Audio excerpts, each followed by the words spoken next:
इस दुनिया में दो किस्म की खुशियां होती हैं, इमोशनल, मटीरियलिस्टिक, और फिर आती है तीसरी, इन दोनों का कॉम्बो।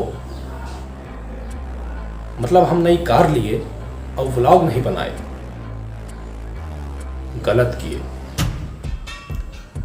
कार की डिलीवरी बताने से पहले एक सपना बताना, एक ड्रीम बताना बहुत जरूरी है। तो सोचा था कार लेने, फुल प्रोटोकॉल। ये जो प्रोटोकॉल वाली बात है ये कहीं से कॉपीड है। तो फुल प्रोटोकॉल में महंगी गाड़ी लेने महंगी गाड़ी से जाएंगे, यानी कि स्विफ्ट डिजायर से।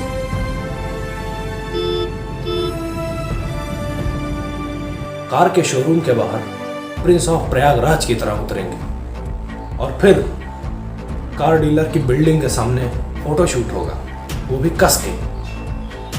ना फोटोशूट वाली बात थोड़ा ज्यादा ही क्रिंज इनटू 100 नहीं हो जाएगा रे? Drop the idea. Voice over artist को बुलाओ बे, बहुत हुआ सम्मान। हाँ तो मैं आ गया और थोड़ी सर्दी है, इग्नोर करना। बिल्डिंग के अंदर घुसते ही चाचा रोक लिए, बोले सैनिटाइज करो हाथ और नपाओ अपना टेम्परेचर। समझ में आया? कितना है? और फिर चेहरा देखने को मिला उसका, जिसके लिए ये सारे के सारे चोचले हो रहे थे। मेरी ड्रीम कार, हमारी dream car, mini SUV, the brand new BS6 Hyundai Venue 2020 model, जिसकी हेडलाइट देखो तो आंखों आंखों में ही प्यार हो जाए, जिसके पीछे बड़ा सा Hyundai का लोगो और नीचे बड़ी सी वेन्यू की बैजिंग देखकर दिल खुश हो जाए, जिसकी साइड प्रोफाइल पकड़कर अगर चलना शुरू करो तो बस दिल ये करे कि ये खत्म ही ना हो, और जिसके डोर ओपनिंग हैंडल देखकर ये लगे कि ये कार बस हमारी है और हमारे लिए ही बनी है। अलॉय व्हील्स के साथ टायर्स की जुगलबंदी देखकर ऑफ-रोडिंग कैपेबिलिटीज का पता तो यूं ही चल जाता है। बस कुछ इसी तरह की खूबियां थीं जिन्होंने मुझे इम्प्रेस कर लिया और इस कार को हमने सेलेक्ट कर लिया। इसलिए ना पेमेंट में देर की, ना पेपर वर्क में। पर गाड़ी को खरीदते वक्त हर एक प्रोसेस में किक मिलती है। मुझे वो किक ना पहली बार गाड़ी देखने पे मिली, ना ही पेमेंट करते वक्त मिली, ना ही पेपर वर्क करते हुए मिली। ये किक तो मुझे तब मिली जब गाड़ी तैयार होकर डिलीवरी के लिए आ रही थी। क्या बात है यार, वो फील, वो किक, मतलब मैं समझा नहीं सकता। अगर समझा दिया वो किक किस काम की। इसमें रख दे रहा हूँ मैं, तो यहाँ से निकाल के उससे साइन करवा दूँ।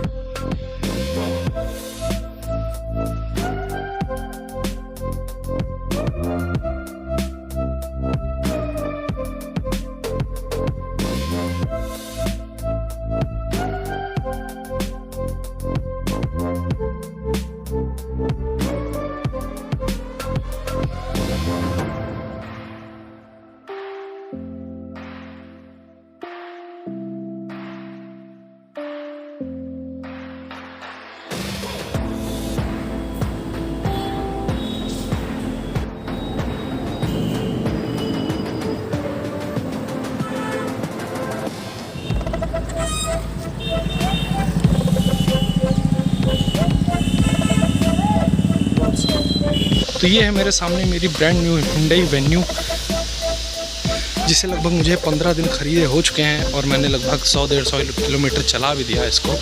और अगर अब इसकी बात करें तो सबसे पहले जहाँ नज़र जाती है वो आता है इसका फ्रंट ग्रिल और इसके लोगो पर। और फ्रंट ग्रिल इतनी अपीलिंग लगती है कि इस गाड़ी की खूबसूरती में चार चांद लगा देती है। और थोड़ा इधर आए तो ये हमें इधर मिल जाते हैं टर्न इंडिकेटर्स, और यहाँ पे फिर रिफ्लेक्टर बेस्ड हाइलोजन लाइट्स मिल जाती हैं। और यहाँ पे ब्रेक्स को ठंडा करने के लिए एयर वेंट मिल जाता है। यहाँ पे DRLs मिलते हैं, लेकिन इस वेरिएंट में DRLs नहीं हैं, जो कि दिए जा सकते थे। बाकी इस तरफ भी वही कंटेंट है। फिर बाकी इधर आए तो ORVMs हैं। साइड प्रोफाइल कुछ ऐसी लगती है इसकी। बाकी यहाँ पे रिक्वेस्ट सेंसर टाइप कुछ नहीं मिला है, लेकिन ये है कि हैंडल्स अच्छे लगते हैं देखने में। फिर बाकी साइड में आए तो ये रहे इसके टायर्स। इसकी टायर्स की साइज़ मुझे एग्जैक्टली नहीं याद है। ये वोलो के टायर्स हैं। टायर साइज़ है 195/65 R15 15 इंचेस के मिल जाते हैं। और इसके अपर वेरिएंट्स में अलॉय मिल जाता है, लेकिन ये मेरे स्टील बेस्ड व्हील्स हैं क्योंकि हमें ज़्यादा पैसे नहीं खर्च करते थे। लाइट, बाकी ये पीछे की बैक लाइट है जो कि बहुत ही अपीलिंग लगती है। और फिर ये लोगो और बड़ा सा ब्रांडिंग वेन्यू का। रिवर्स लाइट यहाँ पे मिल जाती है। बाकी यहाँ पे फ्यूल के लिए और BS6 है लेकिन पेट्रोल है, इसलिए एड ब्लू का कोई ऑप्शन नहीं। सस्पेंशंस इसके काफ़ी तगड़े हैं जो कि हाईवेज़ पे काफ़ी स्टेबिलिटी प्रोवाइड करते हैं। बाकी यहाँ पे साइड इंडिकेटर्स यहाँ है जो कि यहाँ दिए जा सकते थे। तो बाहर और कुछ SH कोई प्रॉब्लम नहीं। और हाँ, एक शार्क फिन एंटीना ही मिसिंग लगता है इस गाड़ी में क्योंकि कलर ऐसा है। और बहुत ही तगड़ा काम किया है यहाँ पे रूफ रेल्स देके। बाकी हम गाड़ी के अंदर चलते हैं, बाकी चीज़ें देखते हैं। वैसे इस तरह की वीडियोस मैंने जल्दी बनाई नहीं है और आज बना रहे हैं क्योंकि हम दिखाना चाहते हैं अपनी गाड़ी आप सभी को। और इस तरह दिखाने के लिए हम मोटिवेट हुए हैं अपने दिप्स भाई से, जिनका यूट्यूब चैनल है डिप्स मोटो। और दीपेंद्र भाई, सॉरी मैं आपकी पेट पे लात नहीं मार रहा हूँ, मुझे बस दिखाना था, अपनी गाड़ी दिखा रहा हूँ। फ्यूचर में कोई प्लान नहीं है। तो कैबिन में सबसे पहले आते ही नज़र पड़ती है इस स्टीयरिंग पे। ओहो, लॉक हो गई। जिसमें कि ये सौरभ सुनाते हैं क्राइम वर्ल्ड की ऐसी ही कहानियां जो सोसाइटी की सच्ची तस्वीर दिखाती है। सो ये और ऐसे कई इंटरेस्टिंग पॉडकास्ट आप सुन सकते हैं। तो चलिए सुनते हैं सौरभ के साथ इंडियन मर्डर मिस्ट्री का अगला। तो गाड़ी में घुसते ही अगर सबसे पहले नज़र जाती है तो इस स्टीयरिंग व्हील पे जाती है, जो कि मेरे हिसाब से इतनी बड़ी गाड़ी के लिए थोड़ा मुझे पर्सनली छोटा लगता है, लेकिन इंजीनियर्स ने लगा रखा है तो कुछ अच्छा ही होगा। बाकी ये है इसका मीटर कंसोल। ये पार्टिकुलरली S मॉडल है। इस ES और SX में इस तरह का कंसोल मिलता है। बाकी अगर आप और SX प्लस में जाते हैं या SX प्लस ऑप्शनल में जाते हैं तो दूसरे टाइप के मिल जाते हैं, जो कि मेरे ख्याल से सही नहीं है यार, सब में एक ही जैसा दो। बाकी यहाँ पे AC के वेंट्स मिल जाते हैं जो कि एयर फ्लो इनकी बहुत अच्छी है। और यहाँ पे AC के कंट्रोल्स, और हाँ, चिल बहुत ज़्यादा कर देते हैं ये। AC बहुत ही तेज़ काम करता है, तगड़ा। यहाँ पे कंट्रोल्स मिल जाते हैं AC के, जो कि नॉर्मल AC है। बाकी इसके टॉप वेरिएंट्स में डुअल जोन क्लाइमेट कंट्रोल भी मिल जाता है। बाकी ये है इसका गियर नॉब जो कि 5 स्पीड ट्रांसमिशन के साथ आता है। यहाँ पे हैं इसके हैंड ब्रेक्स और यहाँ पे छोटा सा स्पेस मिल जाता है चीज़ें रखने के लिए। और ये हैंड रेस्ट स्लाइडिंग होता तो और ज़्यादा मज़ा आ जाता। बाकी यहाँ पे ये कुछ रखे हुए हैं जेल जिसके अंदर परफ्यूम है। और ये सीट इसकी दूसरी होती हैं, इस पर हमने एसेसरीज़ लगवा रखी है लेदर सीट की। बाकी ये हेडरेस्ट है जो कि एडजस्टेबल है। इधर के भी, ड्राइवर के साइड भी मिलता है ये सब, लेकिन पीछे के एडजस्टेबल नहीं है। बाकी थोड़ा सा स्पेस रखने का यहाँ मिल जाता है। और ये ग्लव बॉक्स मिलता है जो कि ठीक है, डीप चीज़ें रखने के लिए लायक है, मतलब उतना बड़ा नहीं है, कुछ खास पसंद नहीं आया हमको। बाकी ये हैज़ार्ड लैम्प और ये डैशबोर्ड के ऊपर काफ़ी जगह है। ये हनुमान जी जो हमें डीलर ने लगा के रखा दिया था। और ये यहाँ पे माइक कह रहा हूँ भाई साहब, परफ्यूम है। बाकी ड्राइवर साइड पे देखते हैं ORVM के कंट्रोल्स मिल जाते हैं। और यहाँ पे लॉक अनलॉक बटन मिल जाता है। और ड्राइवर को ऑटो अप ऑटो डाउन मिल जाता है, बाकी सबको नॉर्मल। और यहाँ पे मिरर अप डाउन रिस्ट्रिक्ट करने के लिए है। बाकी स्टीयरिंग अच्छी है। और बगल में इधर देखें तो ये वाइपर कंट्रोल मिल जाते हैं। यहाँ पे हेडलाइट कंट्रोल ऑटोमेटिक, यहाँ पे कुछ नहीं है, इसके अपर वेरिएंट्स में मिल जाता है। और यहाँ पे लाइट एडजस्टेबल वाली चीज़ें मिल जाती हैं। और थोड़ा इसको पीछे करके तब बात करते हैं। और नीचे, और थोड़ा और नीचे आएंगे तो यहाँ पे क्लच पैडल मिल जाता है, ब्रेक्स मिल जाते हैं, एक्सेलरेटर मिल जाता है यहाँ पे। और यहाँ पे एक माउंट कुछ देना चाहिए था जो कि नहीं दिया हुआ है। यहाँ पे USB 12 वोल्ट का सॉकेट दे रखा है यहाँ पे। अब यहाँ पे आते हैं, ये मेन चीज़ है, यहाँ गाने बजा सकते हैं ब्लूटूथ से आप कनेक्ट करके, बाकी चीज़ें कर सकते हैं। ऑडियो भी अच्छी है। कमलेश यादव बंद कर देते हैं, कॉपीराइट आ जाएगा। बाकी यहाँ पे कुछ स्लिप्स रखी हुई हैं हमारी। और अगर यहाँ बात करें तो म्यूज़िक चल रहा है, अगर आपको कुछ करना है तो ये डायरेक्ट म्यूट का बटन है, यहाँ मोड का बटन है, यहाँ पे वॉल्यूम अप डाउन है, यहाँ मेन्यू के ऑप्शंस को अप डाउन कर सकते हैं आप। यहाँ कॉल उठाने का है, कॉल रखने का है, और कुछ ऐसे खास चीज़ नहीं है यहाँ पे। हाँ, यहाँ पे चीज़ें अगर देखी जाएँ तो यहाँ फ्यूल इंडिकेटर है, टेम्परेचर इंडिकेटर है, और बाकी यहाँ पे टोटल गाड़ी कितनी चली हुई है, 104 किलोमीटर हमने चला रखी है। बाकी यहाँ पे दो ट्रिप हैं, ए ट्रिप बी, और यहाँ पे माइलेज भी बताती है। यहाँ पे टोटल पेट्रोल में कितना किलोमीटर चली जाएगी वो 137 बता रहा है, पेट्रोल कम है थोड़ा। और ये माइलेज देती है। 10 की एवरेज मैंने निकाल रखी है टोटल सिटी में चला के, और लगभग आधे 1 घंटे गाड़ी खड़ी थी, एसी भी चल रही थी, इसलिए कम बता रहा है। बाकी और ये लगभग 17-18 तक की हाईवे पे आपको दे देगी, और सिटी में आप अच्छे ड्राइवर हो तो आपको 13-14 तक माइलेज ये गाड़ी वेन्यू एस निकाल के दे देगी। बाकी यहाँ पे डोर ओपनिंग हैंडल्स जो हैं अच्छे लगते हैं, यहाँ पे इस गाड़ी को सूट करते हैं। लेकिन अगर एक चीज़ जिससे मुझे नाखुशी है वो है इसके लॉक्स, मतलब उतना प्रीमियमनेस का फील नहीं आता है इन लॉक्स को छूने पे। बाकी यहाँ पे अगर देखेंगे तो कपड़े हैं, 1 लीटर बॉटल आराम से आ जाएगी इस तरफ भी और उस तरफ भी। और इसके स्पीकर्स भाई साहब तगड़े हैं। अभी तो कुछ वैसे चल नहीं रहा है, चैनल ट्यून करने पड़ेंगे। बाकी अब निकल के पीछे चलते हैं। और वैसे एक रिक्वेस्ट सेंसर दे देता तो बहुत अच्छा था। अगर इसे खोला जाए तो पीछे ये सीट मैंने पूरी पीछे कर रखी है, फिर भी मुझे काफ़ी ज़्यादा लेग रूम मिल रहा है और मैं कंफर्टेबली बैठा हूँ। लगभग 50-60 किलोमीटर तो मैं ऐसे बैठे जा सकता हूँ। और इधर रियर एसी वेंट्स भी मिलते हैं, और जो इस सेगमेंट की कई गाड़ियों में नहीं आते हैं। और बाकी यहाँ पे ये नॉर्मली 6 फीट के बंदे के हिसाब से आगे एडजस्ट हुई है। और यहाँ पे भाई साहब काफ़ी जगह है, बहुत जगह है। ये गाड़ी अगर लेना चाहते हो तो ले लो आँख बंद करके, क्योंकि और यहाँ पे भी 1 लीटर बॉटल आराम से आ जाएगी। नहीं, ½ लीटर बॉटल आराम से आएगी, 1 लीटर को डालने में मशक्क़त होगी। बाकी यहाँ पीछे ये पूरी सीट जो है, बाकी यहाँ पे रियर पैसेंजर सीट बेल्ट्स हैं, और ये पूरी सीट फोल्ड हो जाती है। 60-40 स्प्लिट नहीं है, जो कि इसके शायद ऊपर के वेरिएंट्स में आता है। और पीछे का पार्सल ट्रे है जो कि देखने में अच्छा लगता है। बाकी उतनी जगह है ठीक ठाक है। और ये थोड़ा हाई कोर्ट का कुछ है।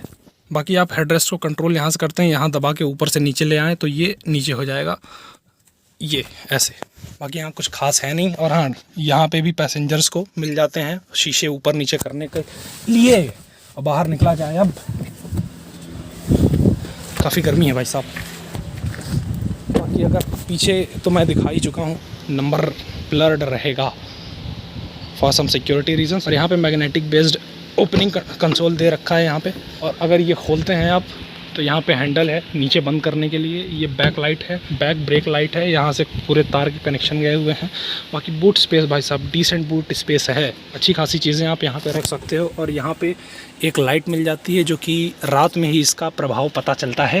बाकी एक अगर 12 वोल्ट का सॉकेट भी दे दिया होता तो अच्छी बात थी, लेकिन नहीं दिया है, कोई बात नहीं। ये सीट बेल्ट्स हैं। हाईवे पर गाड़ी पंचर, ये गाड़ी अगर पंचर हो जाए तो ये ट्रायंगल लगाने के लिए है। और नीचे देखा जाए तो स्पेयर व्हील है जिसमें कॉस्ट कटिंग नहीं की गई है। फुल साइज़ टायर दे रखे हैं अपोलो के ही। और यहाँ पे क्या है, टूल बॉक्स, और कुछ ज़्यादा खास है नहीं इसमें। लेकिन ये है कि साइड प्रोफाइल बहुत ही तगड़ी लगती है, जैसे लगता है फ्यूचरिस्टिक चीज़ कोई देख रहे हो। बाकी कैसी लगी आपको ये गाड़ी मुझे भी बताइए कमेंट्स में। और बाकी हमसे कनेक्शन बना के रखिए, आपको भी गेड़ी मरवाते हैं कभी। वैसे मैं एक चीज़ बताना भूल गया कि इस Hyundai का जो लोगो है इस कार में वो काफ़ी बड़ा है यार। मतलब ये देखो मेरे पूरे हाथ के बराबर है। और मेरी पुरानी कार Hyundai i10 में इतना बड़ा नहीं था, लेकिन ठीक है, इसकी ये जो मस्कुलर लुक है, ये मिनी SUV है, इसके मस्कुलर लुक को ये लोगो सूट भी करता है। और बाकी दूसरी बात करें तो इसका जो अप्रोच एंगल है वो भी ठीक ठाक है। और इसका जो डिपार्चर एंगल है भाई साहब, मैं तो फ़ैन हूँ यार इसका, काफ़ी हाइट पे है। बाकी अगर कहीं पे आपकी गाड़ी बंद हो जाती है और आपको टो करना है तो यहाँ पे ऑप्शन दे रखा है टो करने का। बाकी सब यही है। और लास्ट में बात करेंगे इसके इसके चाबी की, तो यहाँ पे 3 बटन दे रखे हैं और चाबी खोलने के लिए यहाँ पे है। लेकिन इसके बाकी ऊपर के वेरिएंट्स में पुश स्टार्ट स्टॉप दे रखा है बटन, जो कि इसमें नहीं दे रखा है। और पैसे बहुत काटे हैं भाई साहब, 8,40,000 रुपये दिए हैं, कुछ तो दे दो। तो इसकी चाबी खुलती है, ये बटन दबाने से खुल जाती है, या ये लॉक है, ये अनलॉक है, और ये होल्ड है। इसको होल्ड रखेंगे आप तो ये जलेगा। अब इसके बाद यहाँ का जो बूट है वो अनलॉक हो गया है, आप इसको खोल सकते हैं। बस बाकी यही सब है Hyundai के बारे में। कैसा लगा आपको बताइएगा ज़रूर।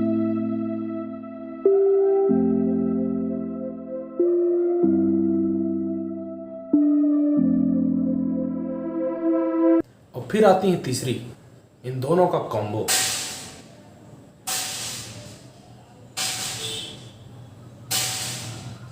कार की डिलीवरी लेने से पहले वो सपना बता, और फिर और फिर और फिर और फिर वॉइस ओवर आर्टिस्ट को बुलाओ बे, बहुत हुआ सम्मान।